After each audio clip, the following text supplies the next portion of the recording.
This moment has become a mythical one in Israel, the beginning of the Six-Day War. It's said an Israeli soldier scrawled a message on his country's first ever nuclear bomb. Never again. It's a show of strength.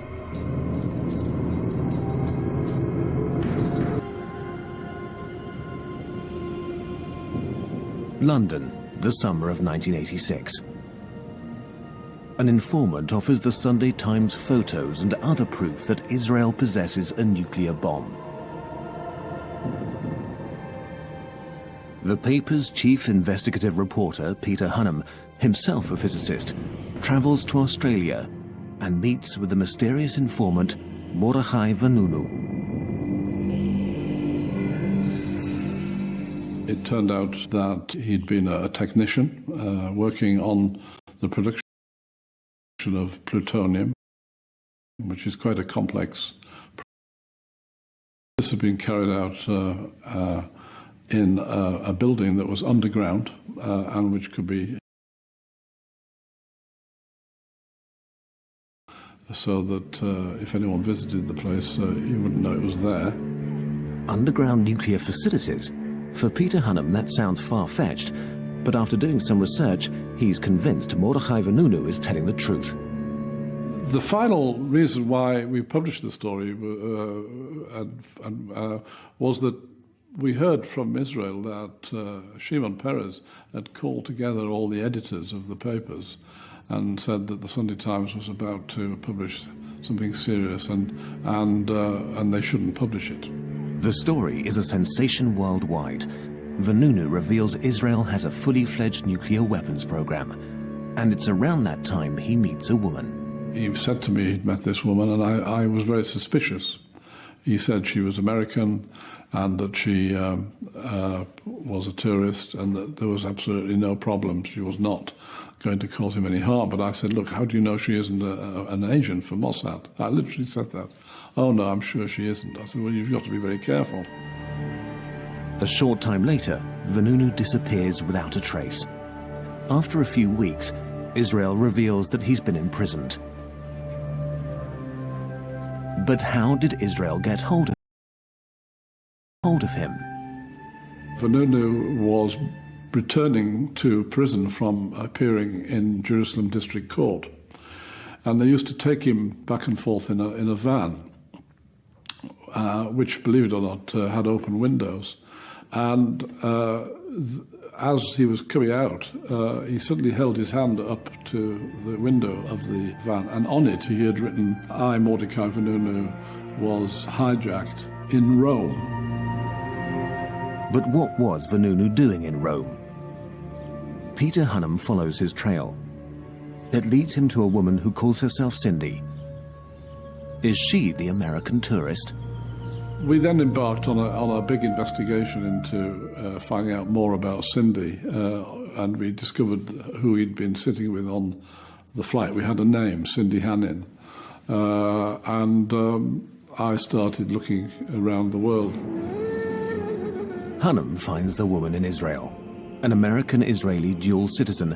Her real name is Cheryl Bentoff, and she's the wife of a secret agent.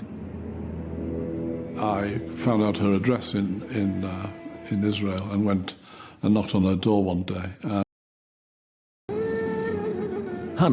And she's the wife of a secret agent. I found out her address in Israel and went and knocked on her door one day, and it was an extraordinary confrontation. She rather reluctantly let me in. I said I was from the Sunday Times and I was going to write a story identifying her as the Mossad agent who had helped to kidnap him. And she, after a while, listened to some of the things I was saying, and I said, but you haven't denied that you're the woman who kidnapped him. And she suddenly got up, screamed and shouted, I deny it, I deny everything, and ran and locked herself in her bedroom. Hunnam tries to piece together what happened. It was a honey trap. Cheryl Bentoff lured him to a supposed love nest in Rome and then drugged him. There, Mossad abducted him. Vanunu goes on trial. I tried to explain to the court that he did it for ideological reasons, that he wasn't out to make money out of it, which was patently obvious as he hadn't received any. And he was nevertheless not only found guilty of espionage, but he was given 18 years in jail. Vanunu has violated a taboo of the State of Israel. No one there is allowed to speak of the country's nuclear weapons, which do not officially exist. Israel does not want to submit to inspections. But it hopes the rest of the world will talk about the Israeli nuclear arsenal so it can still function as a deterrent. It's an ingenious strategy called amimut, Hebrew for opacity. Nearly all Israelis go along with this bizarre set of rules. We have to be careful, though, because I may get into trouble. We could start by saying that, before I get to anything else, by me saying that everything I know is from foreign sources. The subject of nuclear weapons in Israel is a very sensitive subject. It's a taboo subject. Prime Minister Levi Eshkol was following the amimut strategy when US President Lyndon B. Johnson visited. They agreed on a formulation repeated to this day. Israel will not be the first country to introduce nuclear weapons to the Middle East. But what does introduce mean in this context? We see constant debate with the Americans. Even in 1969, we still see Yitzhak Rabin, then ambassador in Washington, arguing with State Department officials on what constitutes first introduction of nuclear weapons. Is it a test? Is it an advertisement, that is a declaration?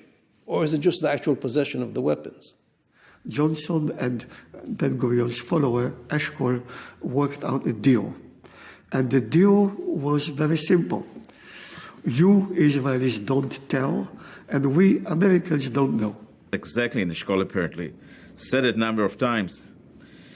Said, I don't really understand what he introduced means himself, but there is a great beauty about it. It provides a certain elements of warning, a certain elements of semi-confirmation of closeness to the bomb, but at the same time, it keeps the introduction, whatever that means, as something that Israel would be avoid. So there is element of double speech, and I think that part of the beauty was that it would allow Israel, and once the United States was ready to accept that kind of formula, and ultimately the Israeli interpretation of that formula, I think the Israelis felt very, very comfortable. It's playing with words. I mean, it was dreamt up by Shimon Peres, this statement, and it's a very convenient thing for them to repeat, and they're repeating it even now. It's a non-statement. I mean, you know, Americans have taken ships through the Suez Canal with nuclear weapons on them. Technically, therefore, the Americans were the first to bring nuclear weapons to the Middle East. I mean, it's a non-statement.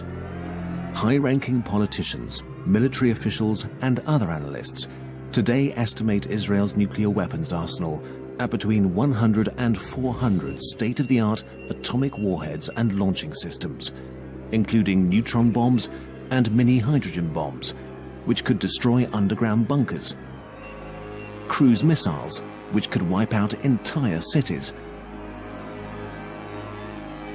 and even submarines that could transport the weapons all over the world.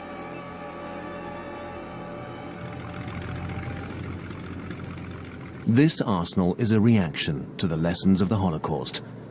During World War II, the Allies made other goals a priority over ending the genocide of Europe's Jews by the Nazi regime. The US did bomb the factories at the Auschwitz concentration camp in 1944, but only to halt the production of munitions there.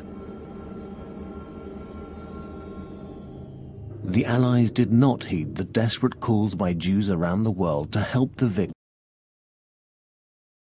of the Nazi race hate.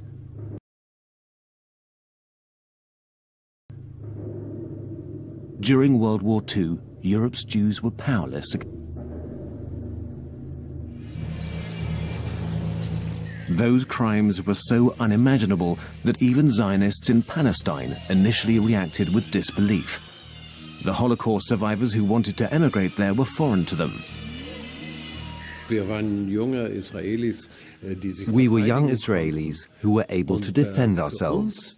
For us, the Holocaust was not just the greatest tragedy in all of Jewish history, which it was, certainly, but it was also a humiliation. Because of the Holocaust, we felt humiliated because we said, so many millions died in World War II, but most of them on the battlefield. And how did our brothers die? They were led like lambs to the slaughter. What was more serious for us was that we said they let themselves be led like lambs to the slaughter. The Zionists in Israel learned their lessons from the past. Never again would Jews be victims. Never again would they be defenseless. They wanted to fight against the Arab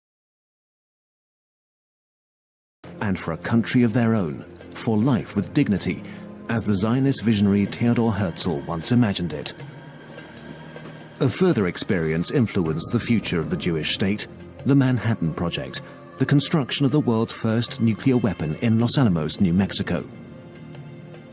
The bombs that the United States dropped over the Japanese cities of Hiroshima and Nagasaki in August 1945 had been developed in large part by Jewish scientists. With their help, the Americans had obtained this weapon and risen to become the undisputed superpower. Until a few years later, when the Soviet Union developed its own nuclear bomb.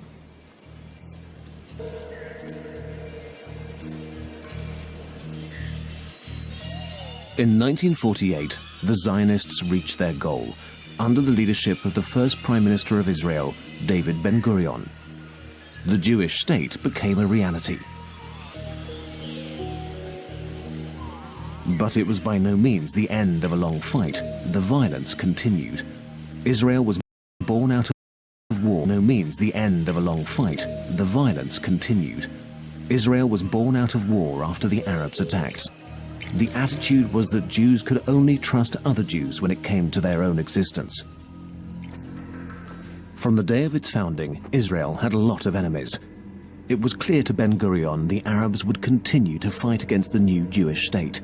By his reckoning, the Arabs would only need to win once to destroy Israel, but Israel would have to win every war in order to survive.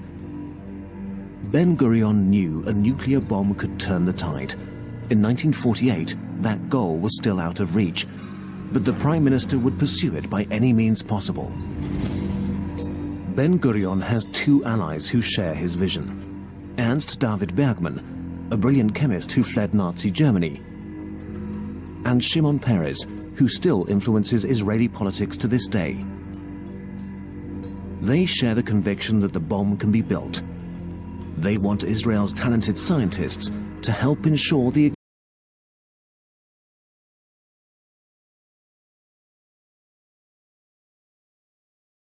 in order to prevent another Holocaust, another Auschwitz, Israeli leaders felt that they must have the power to inflict another Hiroshima and Nagasaki. But Israel does not possess uranium. Intensive prospecting in the Negev desert has yielded close to nothing. In 1955, Israel finally has an opportunity to obtain uranium. A conference takes place in Geneva called Atoms for Peace. Eisenhower offers the participating nations nuclear technology if they promise not to use it to build nuclear weapons. At that time, civilian nuclear energy was seen as a hope for mankind. Because here, in fact, is the answer to a dream as old as man himself, a giant of limitless power at man's command. And where was it science found that giant? In the atom.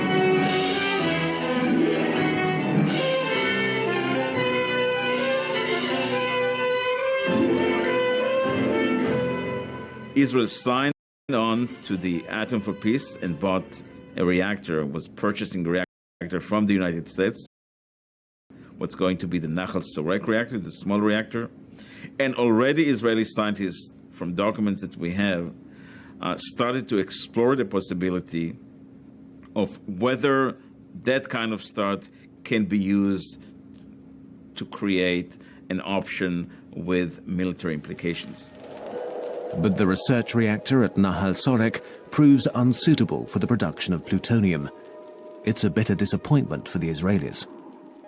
The reactor, built with US aid, will later be used to distract attention from the nuclear program's true goal. Israel starts looking for a different partner for developing nuclear weapons. It's a task for the country's best negotiator. Tout a commencé en 1952 et avec l'arrivée. It all began in Paris in 1952 with the arrival of a certain Shimon Peres, director of the Israeli Ministry of Defense and an employee of Ben Gourion. Et l'objectif était de This cooperation was to gain as many weapons and as much know-how from France as possible. De la France. Ben Gurion and his envoy know that France is also planning to develop a nuclear bomb. Shimon Peres hopes to gain access to this program. He's a welcome guest in Paris. Beaucoup d'hommes politiques donc ont été séduits véritablement. It must be said that there were a lot of politicians who were seduced, really seduced by Peres. Au bout de 2 ans, à partir de 54, Within 2 years, starting in 1954 or 1955, Shimon Peres became such an important person that his office was moved to the French Ministry of Defense. Ministère de la Défense. France and Israel share a deep mistrust of Egyptian President Gamal Abdel Nasser, the new hope of the Arab world. In 1956, he nationalizes the Suez Canal, which was until then owned by Britain. The former colonial power refuses to accept the situation and, along with France and Israel, wants a war. The plan is for Israel to attack. Then Britain and France will occupy the Suez Canal under the pretense of restoring peace.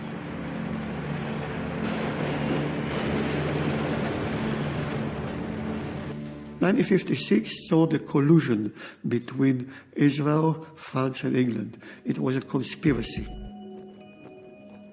But the Western powers' plan fails. The United Nations, led by the US, preempt them by marching in as a regulatory force. Britain and France have lost. They are no longer involved in the power struggle in the Middle East. But it all pays off for the third ally, Israel. Britain supplies it with heavy water and uranium. The United Kingdom has had the atom bomb since 1952.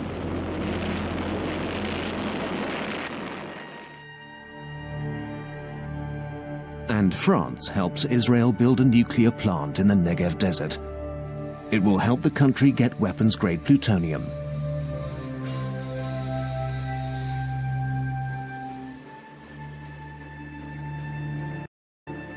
But the Israelis don't know they're being observed by US spy planes.